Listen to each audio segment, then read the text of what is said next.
नमस्कार सभी को। आज हम हमारे डिस्ट्रीब्यूटरशिप इंस्पेक्शन में होने वाली दो मुख्य चीजों की बात करेंगे। पहला है रिफिल ऑडिट और दूसरा हमारा स्टॉक रिकंसिलेशन। तो रिफिल ऑडिट क्या है? रिफिल ऑडिट आपके द्वारा जितनी भी डोमेस्टिक की रिफिल सेल की गई है उसकी ऑडिट होती है। इसका मतलब क्या है कि कंपनी द्वारा आपको जितने भी डोमेस्टिक सिलेंडर भेजे जाते हैं, इस ऑडिट से ये पता चलता है कि आपने उतनी सेल सीडीसीएमएस के थ्रू करी या नहीं करी है। सीडीसीएमएस क्योंकि कंपनी के द्वारा बनाया गया सॉफ्टवेयर है और जो भी डोमेस्टिक सिलेंडर आपको भेजे जाते हैं वो डोमेस्टिक सिलेंडर सिर्फ और सिर्फ घरेलू ग्राहकों के लिए होते हैं। तो अगर कोई भी आप सेल बिना सीडीसीएमएस के करते हैं तो उससे ये पता लगाना मुश्किल हो जाता है कि आपने जो सेल की है वो किसी घरेलू उपभोक्ता के पास गई है या कमर्शियल सिलेंडर के रूप में काम में ली गई है। तो इनकेस जब भी इसमें डिफरेंस आता है तो जितने भी सिलेंडर कम रहते हैं उन सबका पेनल्टी के स्वरूप कमर्शियल सिलेंडर की रेट से पेमेंट वसूला जाता है। इसके साथ ही आपके कमीशन का 20% अमाउंट भी पेनल्टी के तौर पर वसूला जा सकता है। ये वर्ड फाइल आपको मेल के साथ भेज दी जाएगी, तो आप इसे बाद में पढ़कर भी समझ सकते हैं।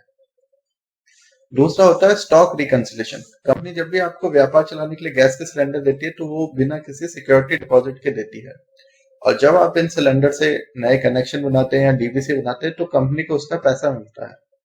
तो यदि आपके द्वारा कोई भी कनेक्शन या डीवीसी नहीं बना गया, या ऐसे समझ लीजिए कि कंपनी ने आपको जितनी भी ईएमआर दी है उनमें से आपने जितनी कनेक्शन और डीवीसी बना दिए, उसके अलावा जितने भी बचे हुए सिलेंडर हैं वो हर समय आपके गोडाउन में होने चाहिए।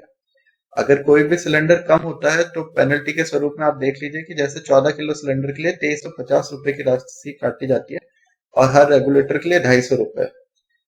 इसके साथ ही आपके मासिक कमीशन का 20% अमाउंट भी पेनल्टी के तौर पे वसूला जा सकता है। ये सभी पेनल्टी का अमाउंट जीएसटी के साथ वसूला जाता है। तो अब सबसे पहले देखते हैं कि आप रिफिल ऑडिट कैसे कर सकते हैं। तो रिफिल ऑडिट या स्टॉक रिकंसिलेशन करने के लिए आपको ये पता होना चाहिए कि प्लांट के साथ आपका क्या ट्रांजेक्शन चल रहा है। एक तो आप उसे अपने बिल से चेक कर सकते हैं, जो कि आप अपने शोरूम में बिल की फाइल रखते हैं, या फिर आप अपने सेल्स पोर्टल से देख सकते हैं कि प्लांट से आपका क्या क्या ट्रांजेक्शन लेन देन चल रहा है। सेल्स पोर्टल से कहाँ देखेंगे? आप इनवॉइस में जाएंगे। अब यहाँ से आपको प्लांट की सारी एंट्रीज दिख जाती है। ये बहुत ही जरूरी है। जब कई बार आप रिवर्स ईएमआर भेजते हैं, कई बार आप प्लांट को इम्बैलेंस भेजते हैं, तो आप ये एंट्रीज जरूर चेक करिए। जैसे आपने कभी 306 का आपके पास लोड आया और आपने रिटर्न में 326 सिलेंडर भेजे हैं, पुराना 20 का इम्बैलेंस भेजा है, तो आप यहाँ से जरूर चेक करें कि प्लांट में भी 326 सिलेंडर रिसीव हुए हैं या नहीं हुए हैं। अगर कभी भी एंट्री में डिफरेंस आता है आपको उसी समय प्लांट को कांटेक्ट करना है। अब यहाँ से हम एक एक महीने की रिपोर्ट निकाल सकते हैं। तो मैं आपको एक रिकंसिलेशन करके बताऊंगा 1 जनवरी से लेके अभी तक का। उसके लिए आप क्या करें, सबसे पहले 1 जनवरी की रिपोर्ट निकाल लें। अब आपको एक एक महीने की रिपोर्ट डाउनलोड करनी पड़ेगी।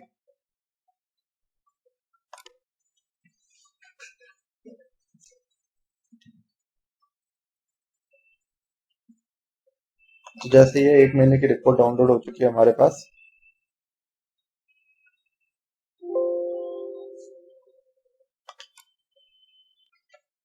तो अब आप ये देख सकते हैं कि कुछ इस प्रकार से आपकी रिपोर्ट आएगी। तो इस रिपोर्ट में सबसे पहले लिखा होता है सेल्स ऑर्डर रेफरेंस नंबर। इसमें अगर आप देखेंगे, अगर यहाँ पे S4 लिखा हुआ है सेल्स ऑर्डर रेफरेंस नंबर में, तो S4 का मतलब है कि नॉर्मल लोड आया है, डिलीवर्ड लोड आया है। अगर यहाँ पे S5 लिखा होता है इसका मतलब होता है ईएमआर आई है, और अगर S3 लिखा होता तो इसका मतलब है कि एक्सएमआई लोड आया है। और इसके साथ आपको इनवॉइस नंबर भी दिया हुआ होगा, शिपिंग लोकेशन कि कौन से प्लांट से लोड आया है, इनवॉइस डेट, आइटम के आगे डिस्क्रिप्शन से भी आप देख सकते हैं कि 14.2 kg फिल्ड सिलेंडर और एम्प्टी सिलेंडर। फिर क्वांटिटी आएगी तो आप देख सकते हैं कि जैसे 450 सिलेंडर आए हैं और वापस ही 450 सिलेंडर प्लांट में जमा हुए हैं, उनकी यूनिट वैल्यू और ऐसे सारी इंफॉर्मेशन आपको आगे मिल जाएगी। अगर आपको देखना है कि 450 सिलेंडर कौन से ऑर्डर के अगेंस्ट में जमा हुए तो वो भी आप यहाँ से देख सकते हैं कि ये वाला बिल था, इसके 450 सिलेंडर जमा हुआ है। तो अब क्या करें, आप हर महीने की ऐसी रिपोर्ट डाउनलोड कर लें, उनको एक एक्सेल फाइल में रखते हैं। मैंने इनके लिए पहले से 6 महीने की रिपोर्ट डाउनलोड कर रखी है और एक एक्सेल फाइल में सेव कर रखी है।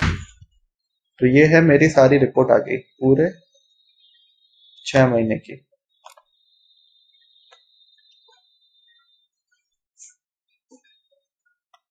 तो हमने सबसे पहले 6 महीने का डेटा निकाल लिया। आप ये कर सकते हैं कि आप हर महीने का एक एक महीने का करके चेक कर सकते हैं, तो आपको वो चेक करने में आसानी होगी। अब सेकंड है कि हमने प्लांट से तो जो हमारे पास सिलेंडर आया, अब हमने उसको सीडीसीएमएस में किस प्रकार से रिसीव किया, तो ये पता करने के लिए हम जाएंगे सीडीसीएमएस के अंदर रिप्लेसमेंट मैनेजमेंट, उसमें जाके हम सेलेक्ट करेंगे, थोड़ा मैं जूम कर देता हूँ, सर्च आइटम रिसिप्ट।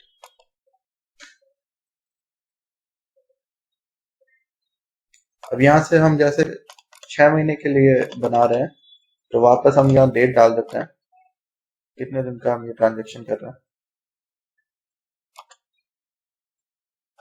और हम सर्च कर लेंगे, तो सारी इनवॉइस की डिटेल आ जाएगी। अब आपको क्या करना है, ये सारे इनवॉइसेस सेलेक्ट करने हैं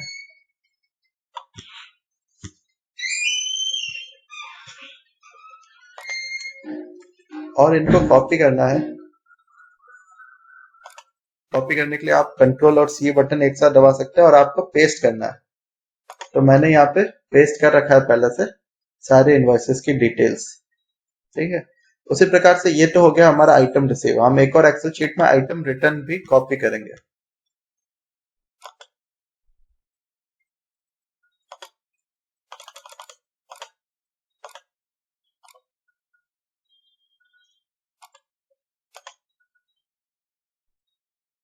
ये आइटम रिटर्न भी आ गए। अब हम इनको सब एंट्रीज को कॉपी भी कर लेंगे। ये इसलिए हमारे पास जरूरी है कि अब हमें देखना कि हमने प्लांट से रिसीव और रिटर्न तो सही किए। अगर हमने इसमें कहीं भी गलती की होगी तो हमारा सीडीसीएमएस का स्टॉक में फर्क आ सकता है, और ज्यादातर डिफरेंस हमारे सिस्टम में इसी गलतियों की वजह से होते हैं। तो मैंने एक आइटम रिटर्न भी कॉपी करके रख लिया है। तो अब मैं 6 महीने का एक साथ कर रहा हूं। अगर आप एक एक महीने का करेंगे तो आप हर एक ट्रांजेक्शन को आराम से देख के भी कर सकते हैं और गलती पकड़ सकते हैं। अब क्योंकि हम 6 महीने का एक साथ कर रहे हैं, तो हमें कुछ फॉर्मूला और कुछ एक्सेल के फंक्शंस की जरूरत होगी, जो मैंने आपको पहले भी सिखाया हुआ है। तो सबसे पहले मैं ये देखूंगा कि एक्चुअल में प्लांट से मैंने कितने सिलेंडर रिसीव किए हैं। तो यहाँ पे हमने फिल्टर लगा रखा है, तो मैं 14.2 kg के लिए हम करेंगे 14.2 kg फिल्ड सिलेंडर्स। मैंने यहाँ से सेलेक्ट कर लिया। अब हो सकता है कि मुझे कभी ईएमआर आई होगी और कभी नॉर्मल लोड आया होगा, तो पहले मैं ईएमआर निकालूंगा। ईएमआर के लिए क्या करेंगे, ईएमआर के हर सेल्स ऑर्डर में S5 लिखा होगा। तो जिनके यहाँ पे पुराना एक्सेल होगा उस हिसाब से मैं बता देता हूँ। हम टैक्स फिल्टर पे जाएंगे, उसमें सेलेक्ट करेंगे कंटेन्स और यहाँ लिख देंगे S5 और कर देंगे ओके। तो अब मुझे S5 के ऑर्डर्स आ गए, S5 के ईएमआर ऑर्डर आ गए। तो मुझे 2 बार ईएमआर आई है, 70 सिलेंडर्स के और 50 सिलेंडर्स की। टोटल ईएमआर है 120। एक्सेल में आप कुछ भी चीज सेलेक्ट करते हैं तो आप देखेंगे कि आपने कुछ भी चीज को सेलेक्ट किया तो यहाँ नीचे उसका टोटल आ जाता है, सम आएगा, काउंट आएगा, एवरेज आएगा। तो 120 सिलेंडर्स की हमको ईएमआर आ चुकी है।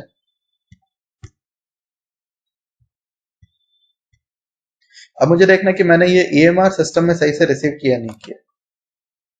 तो अभी मैं आइटम रिसीव सेलेक्ट करूंगा। यहाँ पे भी आइटम रिसीव की मैंने लिस्ट है जो कॉपी की थी।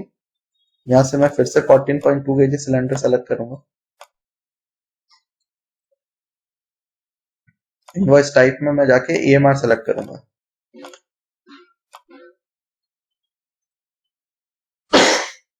तो मैं देखूंगा कि यहाँ पे 2 इनवॉइसेस हैं, 70 और 50 के।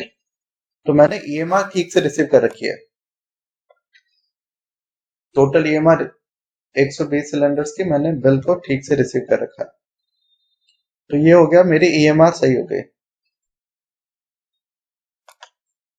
अब मुझे देखने की बाकी ऑर्डर्स, S4 ऑर्डर्स कितना है। तो मैं फिर से जाऊंगा, यहां से कंटेन सेलेक्ट करूंगा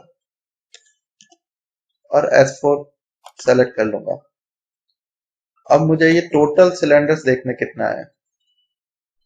तो टोटल सिलेंडर्स आए हैं, आप जैसे नीचे देखेंगे 10,790।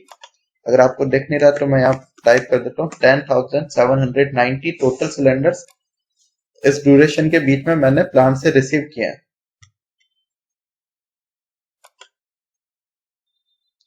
तो मैं वापस आइटम रिसीव में जाके देखूंगा कि मैंने ये एंट्री सही रिसीव किया नहीं किया। सबसे पहले हम देखेंगे इनवॉइस क्वांटिटी, सारे इनवॉइस रिसीव है या नहीं है। तो मैं बस इनको सेलेक्ट करता जा रहा हूं और यहाँ पे नीचे सम आ चुका है जो आ रहा है 10,827।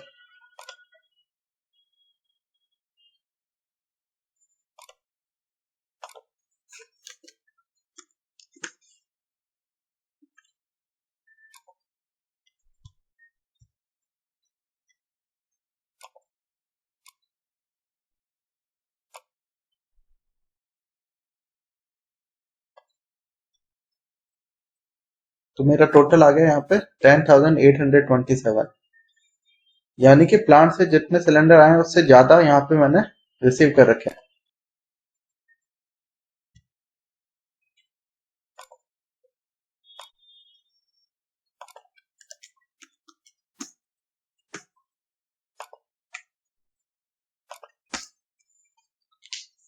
तो यहाँ देखेंगे टोटल 37 सिलेंडर्स का फर्क आ रखा है। तो अब मुझे ये डिफरेंस देखना है कि 37 सिलेंडर्स क्यों ज्यादा आ गए। तो हम ये देखेंगे कि एक एंट्री हमको यहाँ पे दिख रही है 37 सिलेंडर्स की। मैं यहाँ से फिल्टर से सेलेक्ट करना चाहूंगा। 37 सिलेंडर्स कम दिख रहा है रिसीव में। तो यहाँ पे 37 सिलेंडर्स माइनस किए गए हैं। ये क्या हुआ था, इस डीलर को पीआरसीएन इश्यू किया गया है। अगर आप यहाँ देखते हैं इनवॉइस में जीआर लिखा हुआ है, यानी कि ये पीआरसीएन इश्यू किया गया है। अगर इस एंट्री को हम हटा देते तो हमारा टोटल मैच कर जाता है। इसका मतलब हमारी रिसीव की सारी एंट्री सही है, क्योंकि टोटल मैच हो रहा है, यानी कि सारी एंट्री सही होगी, कोई भी डिफरेंस है नहीं। तो हमारा आइटम रिसीव का डाउट क्लियर हो गया। अब हमें देखना है आइटम रिटर्न। मैं वापस यहाँ जाऊंगा और मैं सेलेक्ट करूंगा कि मैंने आइटम रिटर्न कितना किया। इसमें एम्प्टी सिलेंडर्स मिलेंगे। और हम ऐसे भी देख सकते हैं कि हमारी रिसीव की एंट्री सही है, तो हमारा आइटम रिटर्न भी सही होना चाहिए। तो हम उनको अभी हम प्लांट के इनवॉइस डिटेल पे ना जाके आइटम रिसीव और आइटम रिटर्न को कंपेयर करते हैं। तो अब इसके लिए आप क्या कर सकते हैं, वापस से इनवॉइस डेट पकड़े। तो मैं दो फाइल खोलूंगा, आइटम रिसीव और आइटम रिटर्न।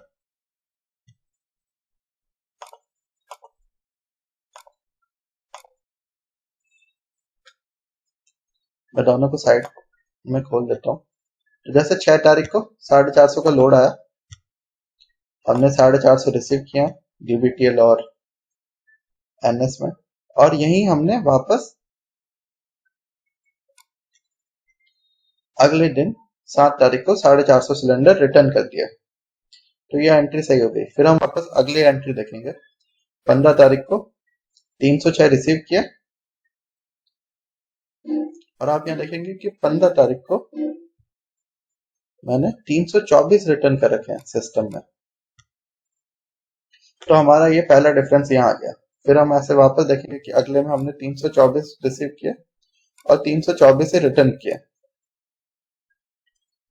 अब मैं ये 6 महीने का ले रहा हूं, तो मुझे ऐसे बहुत टाइम लग सकता है। तो मैं क्या करूंगा, जैसे हमने असाइनमेंट 2 में सीखा था, मैं वी लुकअप लगाऊंगा। तो मैं ये देखना चाहता हूँ कि कौन सा इनवॉइस किस वैल्यू का था और उसके अगेंस्ट में हमने क्या रिटर्न किया।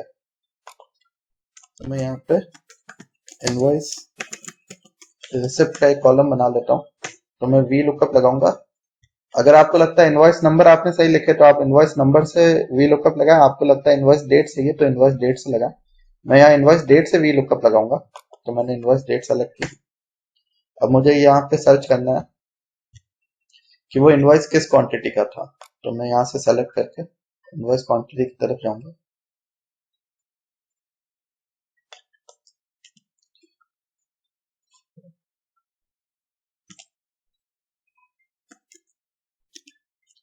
वी लुकअप कैसे लगाते हैं, अगर आप भूल गए हैं तो वापस से असाइनमेंट नंबर 2 चेक कर ले। अगर आपको लगता है कि ये फॉर्मूला आप नहीं समझ सकते, टफ है, तो आपको जैसे हम शुरू में कर रहे थे मैनुअली एक एक एंट्री करके चेक करना पड़ेगा। वी लुकअप लगाते समय एक चीज का ध्यान रखें कि जब भी आपका फॉर्मूला होता है उसमें आप कुछ भी सेलेक्ट करते हैं तो उसके आगे और पीछे डॉलर का साइन जरूर हो। जैसे यहाँ देखिए हर नंबर में डॉलर का साइन है, वो ऑटोमेटिकली आ जाता है। अगर कभी ना आए तो आप डॉलर का साइन लगा सकते हैं।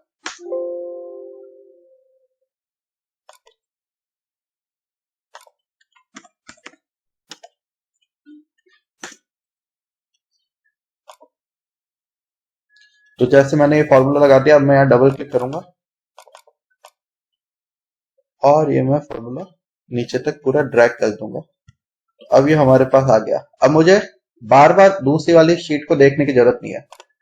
अब मुझे पता है कि 450 का लोड आया था और मैंने 450 रिटर्न किया। 306 का लोड आया, मैंने 324 रिटर्न किया।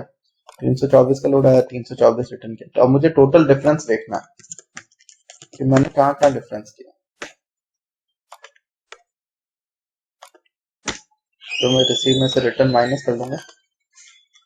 अभी हमारे पास टोटल डिफरेंसेस आ चुके हैं।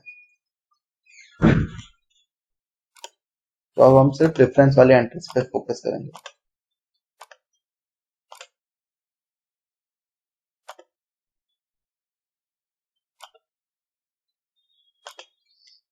अठारह का डिफरेंस, 330 का डिफरेंस है, 48 का डिफरेंस, 140 का डिफरेंस, 50 का डिफरेंस।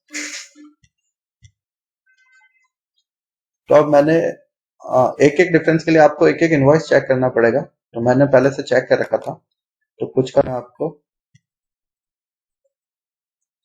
डिफरेंस बता पाऊंगा कि ये किस वजह से डिफरेंस आया है।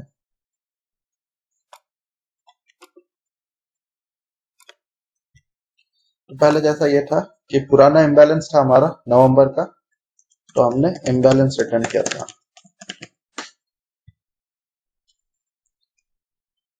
330 पे हम बाद में आते हैं। दूसरा था 48 का डिफरेंस, ये भी इम्बैलेंस रिटर्न है। 140 का डिफरेंस, ये नया इम्बैलेंस बन गया है। जब हम बिल देखेंगे तो पता चलेगा कि हमने नया इम्बैलेंस क्रिएट कर दिया 140 का। ये मैंने चेक किया तो पता चला कि ये रॉन्ग एंट्री है, जिसको सिस्टम में जाके फिर से सही करनी पड़ेगी। एक्चुअल में 468 सिलेंडर से आते और 468 ही रिटर्न कर रहे थे। अब मैं ये कैसे श्योर होकर कह सकता हूँ, क्योंकि ये 2 मई का बिल है। हम वापस से प्लांट के एंट्रीज में चेक करेंगे इनवॉइस डिटेल में। अगर हम 2 मई को जाते हैं तो हम ये देख सकते हैं कि 468 सिलेंडर्स रिटर्न हो रखे हैं। तो यानी कि सीडीसीएमएस में हमने रिटर्न करने में मिस्टेक कर दिया। इस वजह से क्या हुआ, मेरा जो सीडीसीएमएस का स्टॉक है 50 सिलेंडर से इंक्रीज हो गया होगा।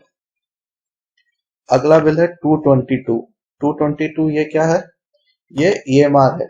अभी पिछले महीने जब प्लांट से सिलेंडर उठाया गया था डिस्ट्रीब्यूटर से, तो ये रिवर्स ईएमआर है।